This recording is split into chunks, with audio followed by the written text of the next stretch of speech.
If you are interested in 16th century embroidery or just embroidery in general, I wanted to share with you some of the books that I own and my opinions on the different books, and hopefully this will help you in your journey for discovering embroidery. But before we get started, hello, my name is Lynn and welcome to my channel. So first book that I would mention it's called The Pattern Library, Embroidery, and I do not see an author on here. I will have links below in the description listing out the names of all the books and possibly links where you can find it if it's on Amazon or not. But this particular book, it's not specifically 16th century embroidery, but it shows different types of stitches and pictures of how to do these different types of stitches. For example, here's stem stitch, satin stitch, straight stitch, cross stitch, loop stitch, chain stitch, rosette chain stitch, knotted stitches such as a French knot, a sword edge knot, a double knot stitch, a Pekingese stitch, the stockings or smocking stitches such as a rope stitch, a three-sided stitch. It's very full of all different types of stitches for embroidery. And so if you are just starting out with embroidery and would like to know more of how to do the different types of stitches, then I highly recommend this book. If you are interested in learning more about the history behind embroidery that was found in the Tudor period and going into the Stuart period, then I would highly recommend this book. This is Tudor and Stuart Embroidery. And with this book, it is more just about the historical aspect. So if you are just starting out and want to know more about the history behind the embroidery, it is very informative. It has some examples of different types of embroidery, but definitely provides insight into the styles of embroidery that was found in the 16th and early 17th century. If you are like me and you specifically like blackwork embroidery, and if you follow my channel, then you would know I specifically like the earlier form of blackwork found in the early part of the 16th century. But a book I recommend, I first read this book when I was a freshman in college, and it was either freshman or sophomore year. Either way, there was an English project I had to do, and for that project, we had to write an 8-page paper. It had to be a research paper, but we were allowed to pick whatever topic we wanted to write on, and I chose blackwork, and that was my original thesis paper, and two birds, one stone, because I also needed documentation for an arts and sciences project in the SCA, and lo and behold, that was what started my documentation, was also what was my thesis paper in college. And so this was one of many books that I referenced. It is an older book. It is Blackwork by Mary Costello.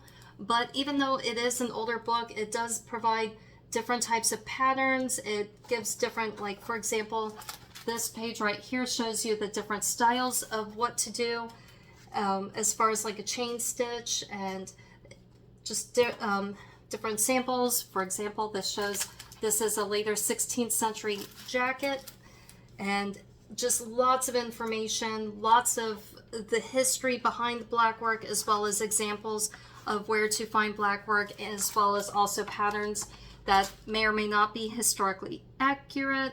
This one says it's a pomegranate, and it was first published in 1536, so definitely informative. And what can I say? I was excited to have this book because, well, I have a lot of memories with this book dating back to my college years. If you are looking for a book that provides patterns but not specific to the 16th century, then this is one book that I have. This is Pattern Design, and it's by Archibald Christie, and it has various examples of patterns and then also where to find it. For example, like this example right here is an Egypto-Roman from the 1st to the 3rd century. It was a woven tapestry. And let's see, other patterns here. This says it was a floral design on an enameled earthenware from Syria from originally the 16th or 17th century. So lots of different designs, different examples from different countries. So if you are interested in specifically not just 16th century England, then I recommend this book as something to look at for pattern ideas. If you are interested in specifically doing metalwork embroidery, then I actually have two books that I would recommend. One is Metal Thread Embroidery, and the other one is specific to goldwork, and it's The Beginner's Guide to Goldwork. And both of these deal specifically with embroidery, doing embroidery with metal threads, and this book has lots of different examples. It also shows techniques on how to do the different types of patterns. And like, for example, this right here, it is actually from late 18th century, but if you look, to me, this is very, it looks very similar to blackwork, but it's done in metalwork. And when I say that type of blackwork, that's the later part of blackwork, which is the swirly floral type. But yes, this has many different examples and just shows you different ways of how to do different types of metalwork. Here's another example where it shows you kind of a step-by-step pattern. So definitely very interesting to flip through and just see the different examples throughout history and how to do the different types of metalwork embroidery. If you are specifically interested in doing goldwork, then I really recommend The Beginner's Guide to Goldwork. And again, this one also shows you different examples, but then it shows you, like, here's a teardrop design, and this is a gold circle design. This shows how to do brick stitch. Specifically, this is a picture with tulips in it. So just lots of different examples here of how to do different things. Like this shows sort of a lattice pattern, and I've never actually done gold work, but I have a friend who's done gold work, actually two friends that do gold work, and I'm fascinated by it, aside from the fact that it's very shiny and pretty. But just the time that it takes to lay out the threads and then stitch in the gold thread, I'm fascinated by it. So yes, if you are interested specifically in gold work and how to start, like finding a place to start and how to do it, then I recommend this book, which is The Beginner's Guide to Goldwork. So if you're like me and you like 16th century embroidery, then these next few books I highly recommend. Two of these books have patterns in them, and they're not just specific to, say, blackwork, but embroidery in general. You might have brick stitch in it, but then these pattern books also have lace patterns in it. One book is this pattern book, and it is specific to the early 16th century, and as you can see, it just provides patterns, all sorts of patterns. Some of it you can use for blackwork, some of it you can use for brick stitch, some of it is maybe for lace. Like this right here is blackwork. This right here shows you if you want to do embroidery with letters involved. Just very fascinating. Like I said, you can just flip through all these pages and just see all the different examples that are specific to the 16th century, the earlier part. The other book I would recommend is Renaissance Patterns for Lace, Embroidery, and Needlepoint. This is the one that really has the lace patterns in it, and it also provides historic examples of different patterns, and it also tells you where to find them. So lots of examples here. Here are some of the examples for different lace patterns.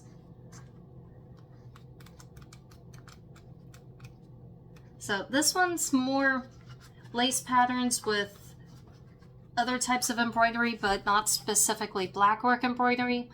But if you're into lace making or want lace patterns, I highly recommend this book.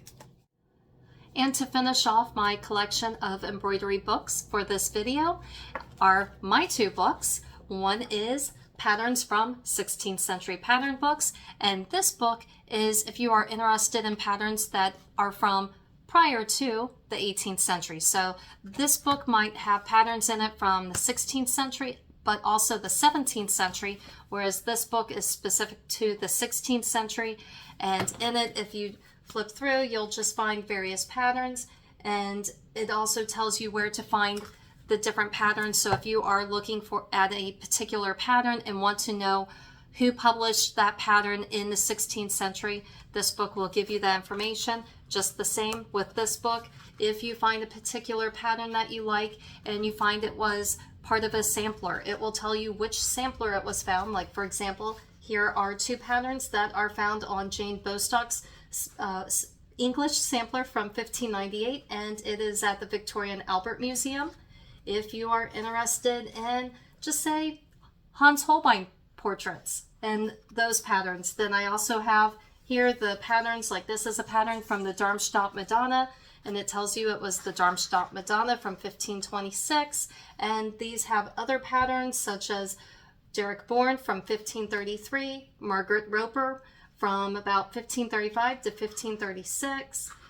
It also has, like, for example, these are patterns from a 16th century Italian linen cloth, which is at the Museo del Tessuto Museum in Italy.